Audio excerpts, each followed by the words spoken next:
ऐसा टॉपिक है जो सा बहुत इजी भी है और बहुत मुश्किल भी है। लोग इसको अक्सर लेते हैं एज अ मुश्किल के तौर पे, या मार्केट के अंदर इसके ऊपर बातें बनी हुई हैं कि बहुत मुश्किल है, इस पे लोग प्रॉफिट नहीं कर पाते बल्कि लॉसेस ही करते हैं।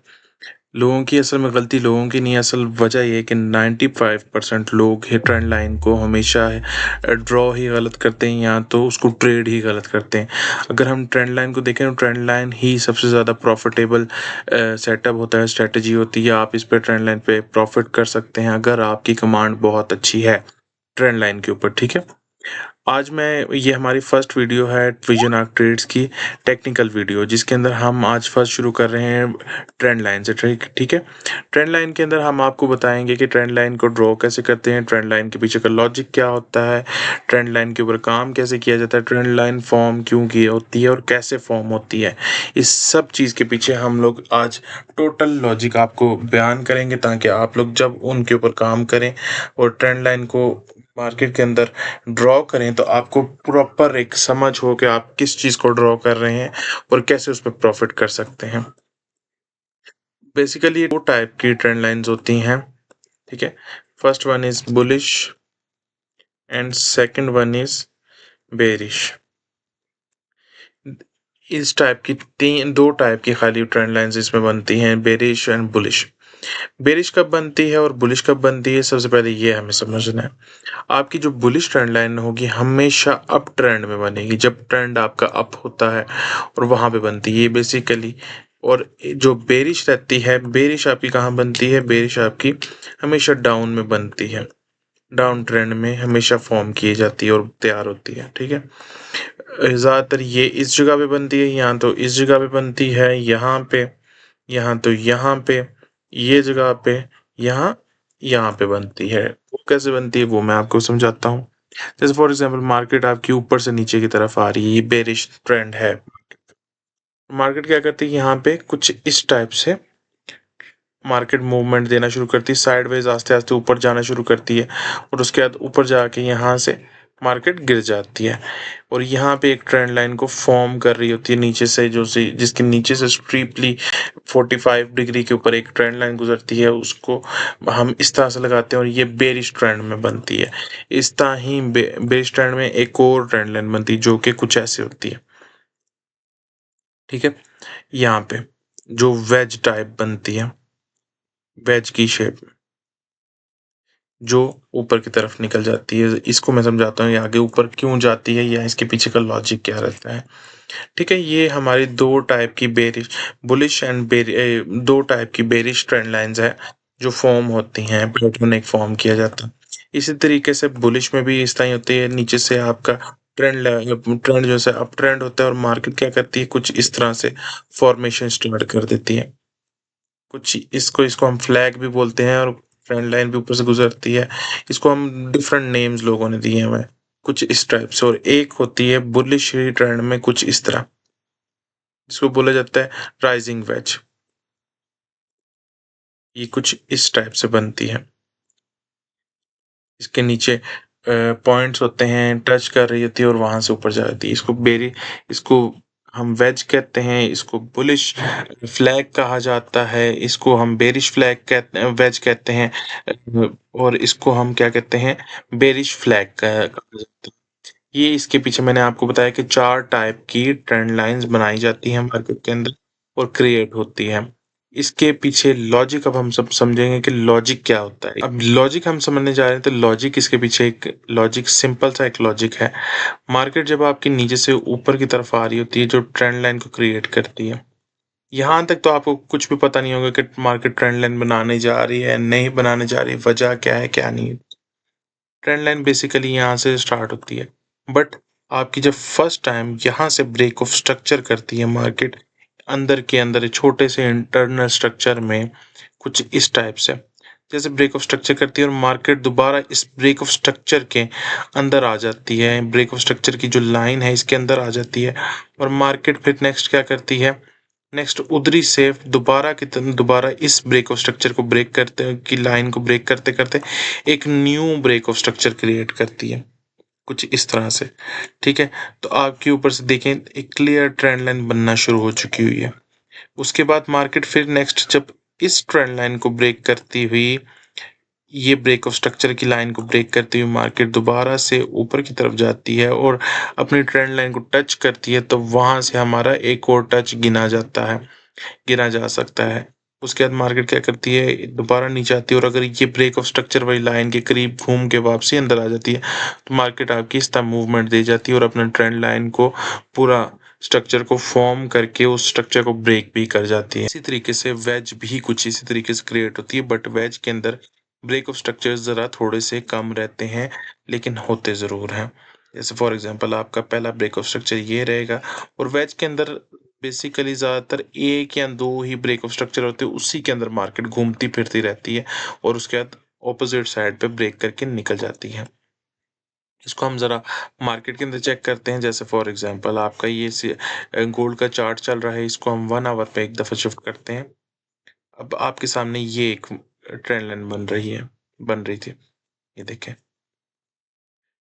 ये एक कुछ इस तरह से ट्रेंड लाइन बनी है, कुछ इस टाइप से। ये देखें, ये वेज है। आपके सामने मैंने क्या बताया था कि वेज बन रही है, ये लाइव मार्केट है और लाइव मार्केट के अंदर यहाँ पे मार्केट ने क्या किया, ये ब्रेक ऑफ स्ट्रक्चर दिया, उसके बाद नीचे की तरफ आई, ठीक है। वापस आके मार्केट ने उसी ब्रेक ऑफ स्ट्रक्चर की लाइन के ऊपर दोबारा टच करके वापसी नीचे आके उसकी क्लोजिंग कर गई। फिर दोबारा से एक नया ब्रेक ऑफ स्ट्रक्चर बनाया, बट उसके बाद दोबारा से अंदर आ गई उसी ब्रेक ऑफ स्ट्रक्चर के पास, फिर दोबारा से ब्रेक करने की कोशिश की उस ब्रेक ऑफ स्ट्रक्चर की लाइन को, ठीक है।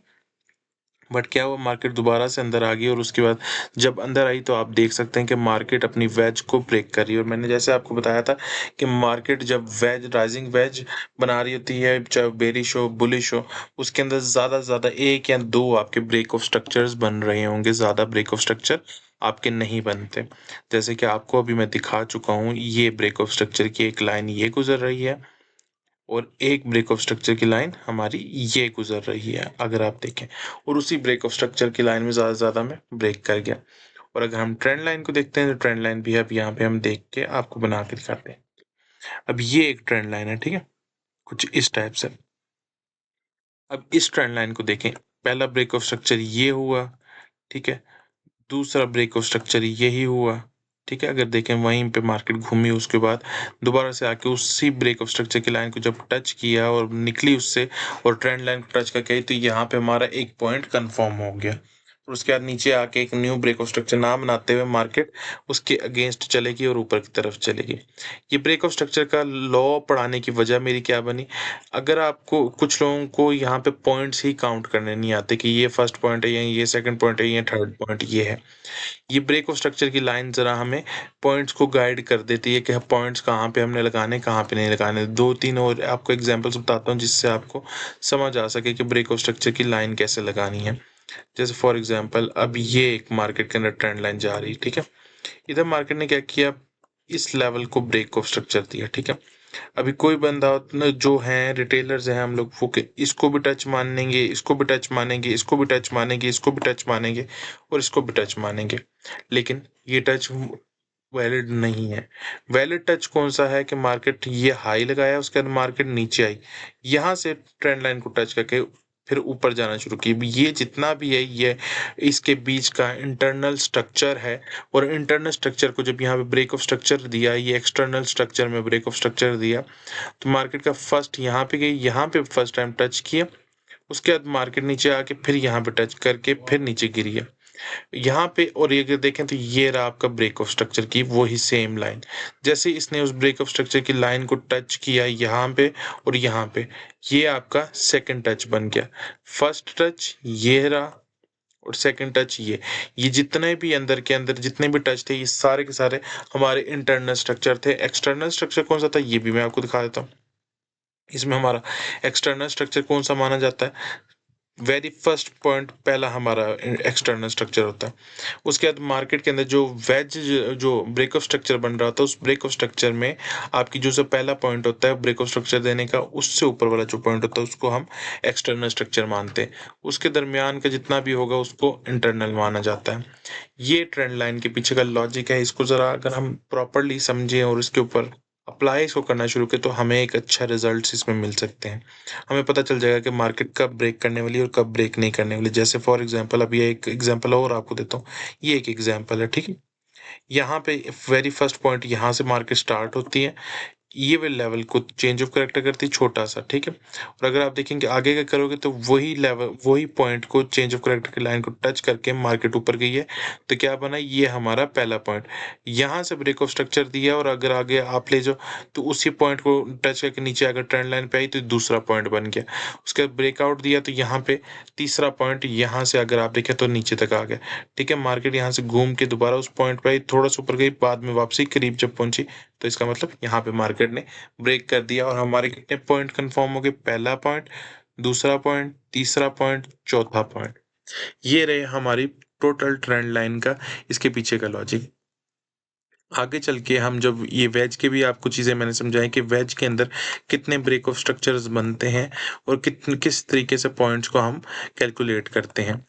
ये रहा हमारा टेक्निकल वीडियो का पहला पार्ट। आगे मैं चल के आपको इसमें ट्रेंड फाइंड आउट करना सिखाऊंगा कि ट्रेंड को कैसे ट्रेंड लाइन में फाइंड करते हैं और उसके बाद एक और पार्ट में मैं आपको ये समझाऊंगा कि मार्केट के अंदर ये जो अभी आपके माइंड में आया होगा कि सर हमें तो पता चल गया कि यहाँ पे पॉइंट ऐसे कैलकुलेट किए जाते हैं ब्रेक ऑफ स्ट्रक्चर से कि कितने पॉइंट टच हो चुकी हुई है, लेकिन हमें पता कब चलेगा कि मार्केट जो सी है अब ब्रेक करने वाली है या नहीं करने वाली। जैसे फॉर एग्जाम्पल आपके सामने ये पॉइंट है, ठीक है? ये एक पॉइंट आपके सामने नज़र आ रहा है। अभी आप सोचते होंगे कि सर हमें कैसे पता चलेगा कि सर ये वाला पॉइंट जो-सा है यहाँ से ही मार्केट गिरेगी क्या? इसके ऊपर जाके वापसी नहीं नीचे आएगी? ये सारी चीज़ें। तो इसी के लिए हम जो सेकंड या थर्ड पार्ट लेके आएँगे उसमें मैं आपको इसके अंदर लिक्विडिटी पढ़ाऊँगा कि कैसे ट्रेंड लाइन के अंदर लिक्विडिटी को देखना है और उस लिक्विडिटी के बेस पे हमने बाय या सेल करना है। ये हमारा फर्स्ट टेक्निकल वीडियो था और वीडियोज़ के लिए फॉलो करें, सब्सक्राइब करें ताकि आपको अलर्ट मिलता रहे, बेल आइकन दबाएँ ताकि आपको टाइमली अलर्ट मिले और आप हमारे साथ जॉइन कर सकें और उसके मुताबिक हमारे साथ ट्रेड्स को भी इनिशिएट कर सकें और मार्केट के अंदर इक्विप हो सकें कि कैसे आपने ट्रेंड लाइन्स और इसके अलावा जितने सेटअप्स हैं, जितने कॉन्सेप्ट्स हैं, उन पे कैसे आपने काम करना है।